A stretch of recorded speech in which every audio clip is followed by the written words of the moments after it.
사슬을 보게 되면은 뭐 작은 벌레부터 시작해서 여러 가지 뭐 새랄지 동물이랄지 등등등 해가지고 빨리 먹어라. 네가 중간에 쉬고 있으면 우리 어떻게 하니? 뭐 그런 거 이렇게 돼 있습니다. 결국 보니까는 이제 결국 생태계라고 하는 것이 아래쪽부터 위까지 쭉 연결이 돼 있는 거잖아요. 그렇죠? 그리고 생산자가 없을 경우에는 우리 소비자들도 이것에 대해서 혜택을 받을 수가 없습니다. 서로 연결이 돼 있다라고 하는 면에서 굉장히 중요한 것 같고요. 지금 뭐 새삼스럽게 바이러스 연구에 대해서 뭔가 강조를 하시고 하지만 이 바이러스 연구는 하루아침에 되는 거 절대로 아닙니다. 이것이 엄청나게 많은 지금 숫자에 대해서 상당히 오랜 기간 동안 우리 공부를 사실 했잖아요. 했는데 그런 가운데에서 이런 것을 아직까지 모른다고 하는 것은 계속적으로 우리가 이것을 또 이제 다 파악하는 한계가 좀 있었다. 이렇게 봐야 돼요. 그런데 어쨌든 그런 것들을 또 공부하시는 분들이 열심히 나름대로 또 이렇게 경우의 수 경험을 또 바탕으로 해서 우리 또 기술을 바탕으로 해서 많은 기술 발전이 있을 거라 생각이 들고 지금 뭐 바이러스 관련해서 백신이랄지 뭐 어떤 그런 치료제랄지 분명히 개발될 거로 생각합니다. 어쨌든 그런 것이 빨리 개발될 것 같고요. 자, 그래서 이제 우리가 이 생물에 대해서 간단하게 복습을 한다면 여기 보면 셀이 있느냐 없느냐, 셀이 굉장히 원시적으로 존재하느냐, 셀이 나름대로 제대로 존재하느냐, 이 세 가지로 봤을 때 지금 바이러스 같은 경우에는 거의 셀도 아닙니다. 그러니까 빈대죠. 빈대는 곤충이지만 어쨌든 기생을 하는 거예요. 기생을 하기 때문에 제대로 뭔가 갖춰진 게 없고, 제가 한번 얘기했죠. 얘는 마치 컴퓨터는 아닌 게 무슨 USB 메모리 같은 데다가 툭 들러붙어 와서 자기가 다른 짓을 하는 거죠. 그 메모리가 와가지고 다른 정보를 계속 헷갈린 정보를 주게 돼서 컴퓨터를 헷갈리게 만드는 그런 존재가 바이러스인 겁니다. 박테리아부터 나름대로 혼자서 뭔가를 생활을 하는 건데 얘는 어떻게 보면 모자란 게 많은 거죠. 이 그림을 비교해 보세요. 얘는 좀 어떻게 보면 유캐리엇. 어떻게 보면 지금 거의 모든 복잡한 생물계들이 다 뭐 미토콘드리아랄지 멤브레인이랄지 핵이랄지 다 갖고 있는데 이 지금 여기서 봤을 때 지금 이 프로캐리엇 같은 경우에는 뭔가가 좀 많이 모자라잖아요. 핵도 잘 안 보이고 미토콘드리아도 안 보이고 그렇습니다. 그래서 보니까 좀 있는 것들은 우리가 고민하는 파이토플랑크톤은 알지, 펀자이는 곰팡이죠. 프로토조아 같은 게 원생동물인데 이런 것들은 좀 고급이라고 볼 수가 있어요. 박테리아 같은 경우가 좀 약간 그 중에 저등한 건데 이 사이아노박테리아, 남조류는 이 사이에 있습니다. 그러니까는 어떻게 보면 저등한 생물 쪽이 있기 때문에 굉장히 생존 능력이 뛰어나다고 볼 수가 있고요.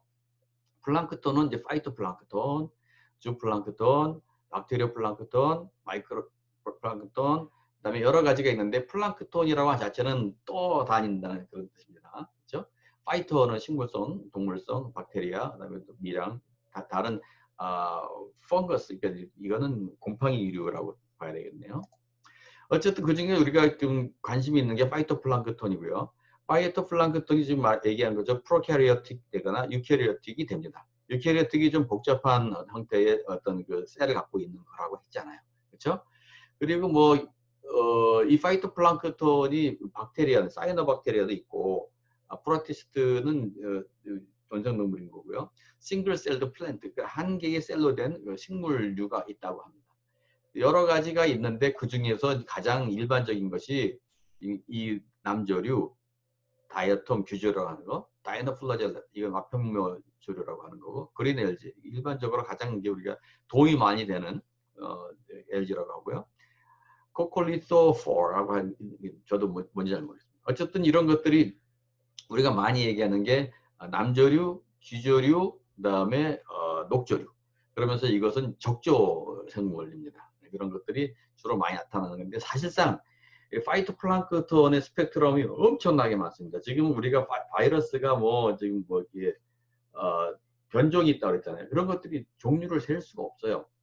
박테리아도 그렇고 파이토플랑크톤도 엄청나게 종류가 많은데 그 중에 우리가 잘 이렇게 지금 우리 눈에 주변에 많이 있는 것들을 얘기하는 거고, 얘들 파이토플랑크톤의 특징은 광합성이라고 하는 거죠. 광합성에서 제일 중요한 것이 뭡니까? 이 클로로필, 광합성하는 그 어떤 기관이죠. 기관이 결국은 이 라이트 에너지를 이용해서 어떤 물질을 만드는 것 자체가 이제 파이토플랑크톤인 겁니다. 여기서 지금 우리가 이제 어떤 여기서 지금 이산화탄소랄지 물이랄지 이런 것들을 해가지고 요 두 개의 영양소가 결정적으로 이제 어떻게 보면은 이제 요소로 참여를 해서 셀의 어떤 일부를 형성하는 것을 알 수가 있고요.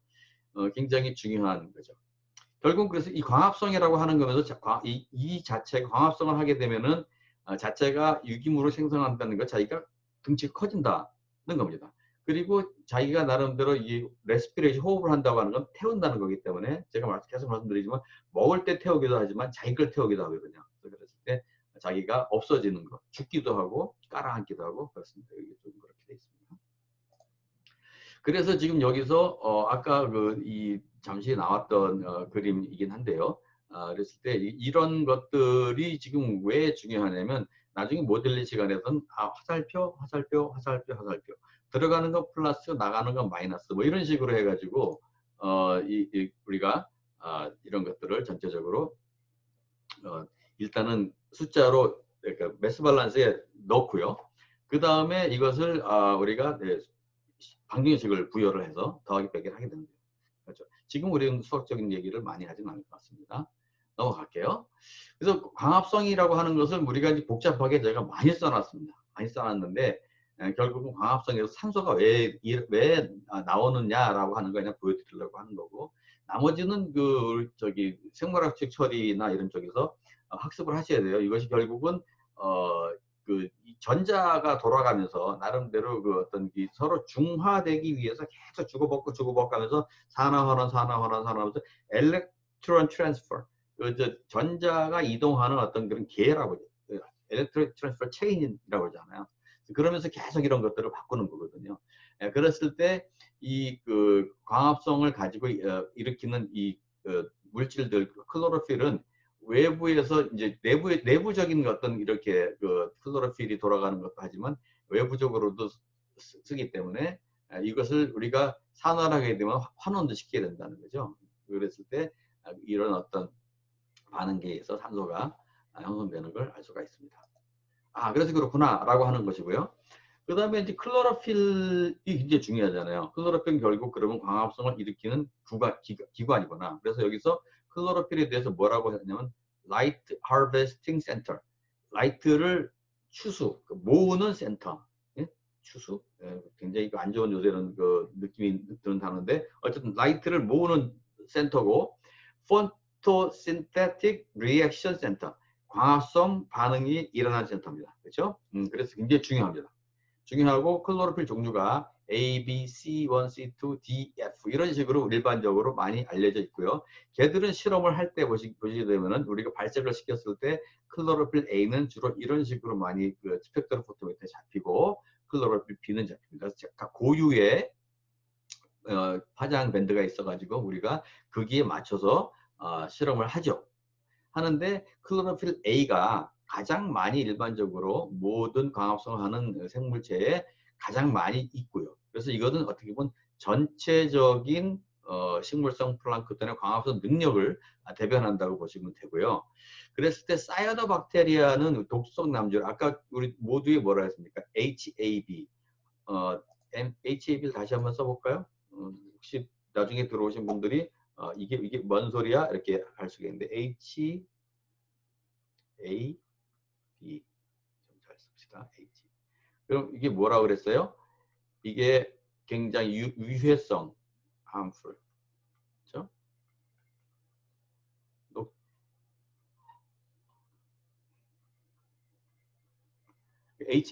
해비라고 그래가지고 보통 헵스라고도 합니다. harmful algal bloom이라는 거죠. 유해성 단조로에 의한 독성 이렇게 번역을 해야 되나요? 이게 좀 굉장히 좀 그렇게 한데요. harmful 유해성 남조류의 이게 번창하는 그런 현상이거든요. 이런 것이 사이아노박테리아의 노 박테리아고요.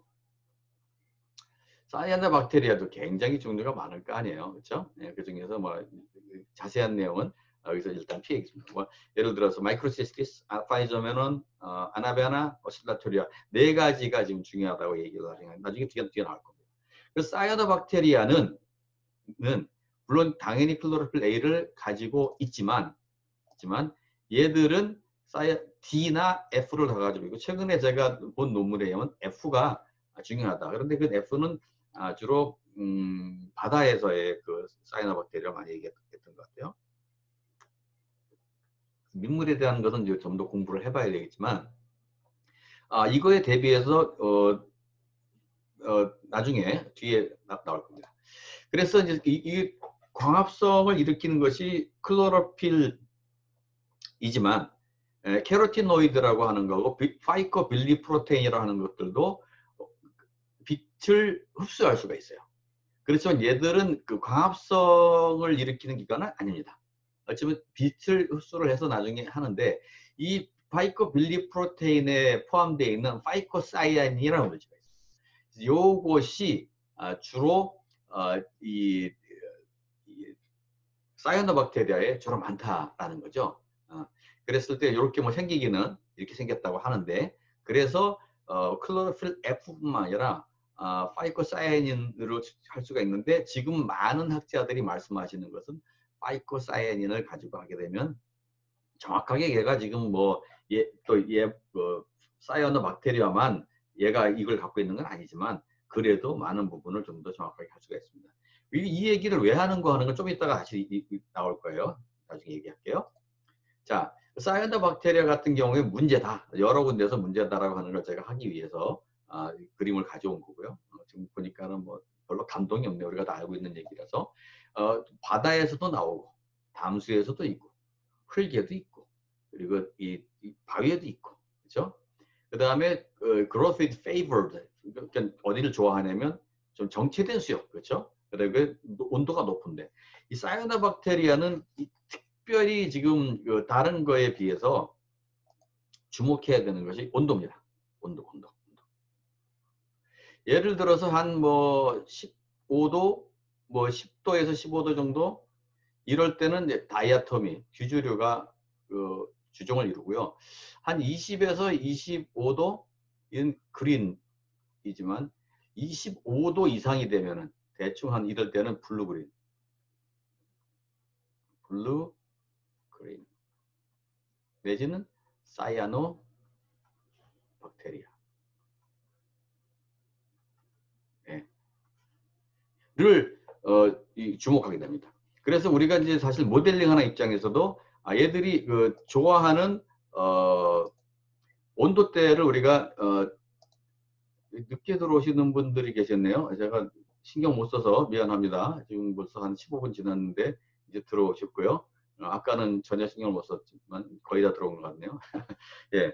어쨌든 반갑습니다. 모자란 부분은 나중에 제가 녹화를 해서 올릴 테니까 그리고 모두 다 다시 보셔야 됩니다. 복습을 내가 하는 걸 출석 체크로 하고 있으니까 그 반드시 유념하시기 바랍니다.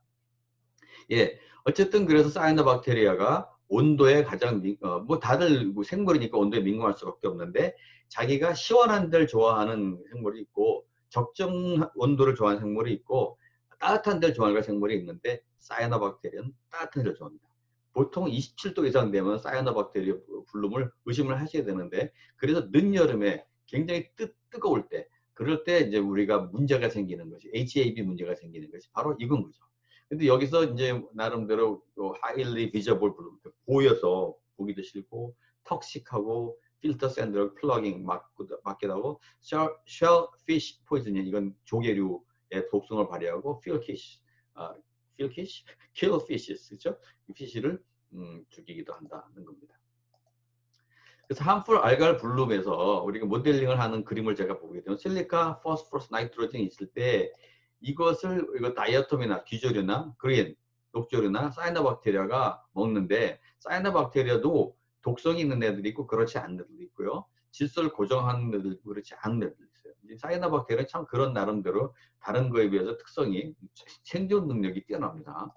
그랬을 때 이거 주플랑크톤이 사실은 얘들을 이제 이렇게 파스포러스도 필요하고 얘들이 다 자라려면 인이 필요하고 당연히 질소도 필요하겠지만 이 생태계에서는 이 나름대로 얘들을 주플랑크톤이 먹어줘야 되잖아요. 근데 사이아노박테리아를 안 먹어요. 이 독성이 있어서 그런지 나름대로 자기들 나름대로는 이제 좋아하는 음식이 아닌 거죠. 이쪽이 약간 뭐 좋아하는 음식이 되는 거예요. 그러다 보니까는 어떤 문제가 생겼을 때 얘를 말려줄 어떻게 보면 천적이 없는 겁니다. 난리가 나는 그런 거고 그래서 자체적으로 독성을 갖고 있기 때문에 문제가 되기도 하죠.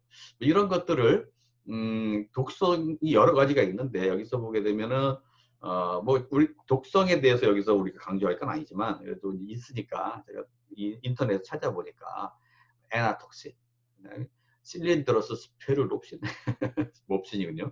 섹시톡신, 그다음에 마이크로시스틴 이렇게 해서 이런 것들이 톡신들이 굉장히 있으면서 나름대로 뭐 신경이나 간장에 문제를 많이 일으키는 거고 지금 보니까 뭐 아나베나 아파네조면은 뭐 너스터 뭐 등등등해서 여러 가지 문제를 일으키는 독성에 대해서 얘기가 있습니다. 뭐 독성 우리 자세히 알기는 좀 어렵죠. 독성학을 공부하시는 분들이 이제 커버를 해주실 텐데 우리가 알아야 되는 것이 있어요. 지금 마이크로시스티스, 오실러토리아, 에나베나, 아파네즈면 속으로 한번 따라해 보세요. 마이크로시스티스 뭐 아무도 없으면 자기 혼자 소리 내보십시오. 마이크로시스티스, 오실러토리아, 에나베나, 아파네즈면 마이크, 오스카, 애니, 페니 이렇게 얘기해요. 미국 사람들은. 어쨌든 근데 이 네 가지가 우리나라에서도 환경 녹조 경보제에서 독성 남조류의 기준이 되는 애들입니다. 얘들을 숫자를 내지는 농도를 세서 우리 경보를 발령을 하고 있어요. 나름대로 자기들이 내는 턱식의 종류들이 금방 근전 슬라이드에서 본 것 같은 그런 것들이 있습니다. 자, 그래서 녹조 현상을 그러면 평가를 하는데 아까 클로로필 A, B, C1, C2, D, F가 있다고 얘기했고요. 뭐 그 안에 파이코사이닌도 있다고 얘기했고 뭐 여러 가지가 있다고 얘기를 했습니다. 근데 이제 사람들이 클로로필 A를 재는데 지금 하고 싶은 거는 독성이 있는 상황에서 경보다 위험하다 이렇게 얘기하고 싶은 거예요. 그랬을 때 클로로필 A는 뭐 단체 평가기 때문에 이거 가지고는 뭐 좋은 식물성 플랑크톤, 나쁜 식물성 플랑크톤 구분이 안 된다라고 하는 얘기를 하시는 거죠. 그랬을 때 굳이 아까 애니, 페니, 마이크, 오스카 이런 애들을 숫자를 세서, 그죠? 걔들을 사실은 카운트를 한다는 얘기는요. 현미경을 보고서 너 마이크야, 오스카야, 애니냐, 페니냐, 그렇네. 예를 들어서 국적 구분한 것 같은 거예요. 뭐 너는 이제 아시안이냐, 아프리카냐, 뭐 나름대로 코케이지안 이런 식으로 나누는 건데 이건 상당히 엄청난 전문성을 요구하는 데다가 실수를 유발할 수가 있습니다. 아무리 전문가라도 잘 구분이 안 될 수가 있어요. 예를 들어서 여러분들 중국 사람, 일본 사람, 한국 사람 구분해 보세요라고 했을 때 어렵습니다. 뭐 구분이 되는 사람도 있는데 대부분 구분하기 어렵습니다. 그렇기 때문에 그것을 우리가 구분한다고 하는 게 굉장히 억지스러울 수가 있어서 전 이것도 문제다라고 생각해요.